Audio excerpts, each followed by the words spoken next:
Bonjour passionnés de foot. Bienvenue sur notre chaîne dédiée au monde du foot. Soutenez-nous en lâchant un pouce bleu et en vous abonnant à la chaîne, cela nous aide beaucoup. Sans plus tarder, passons à la vidéo. Au moins 174 personnes sont mortes en Indonésie ce samedi 1er octobre dans la soirée du fait d'un mouvement de foule qui a dégénéré.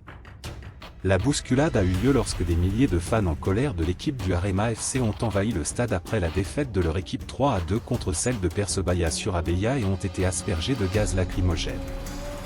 Un mouvement de colère qui a incité les forces de l'ordre à tirer des gaz lacrymogènes sur des foules compactes, provoquant le piétinement de nombreuses personnes.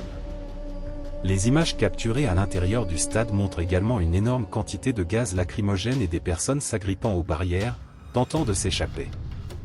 Face à ce drame, le gouvernement indonésien a présenté ses excuses et a promis d'enquêter sur les circonstances de ce mouvement de foule qui en fait l'un des épisodes les plus meurtriers de l'histoire du football après la catastrophe de Lima, en 1964, où au moins 300 personnes étaient décédées dans le stade national après la décision d'un arbitre.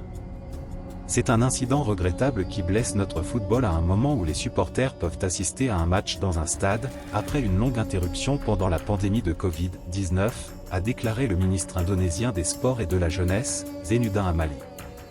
Le ministre s'est engagé à examiner, de manière approfondie, l'organisation du match et le nombre de supporters dans le stade.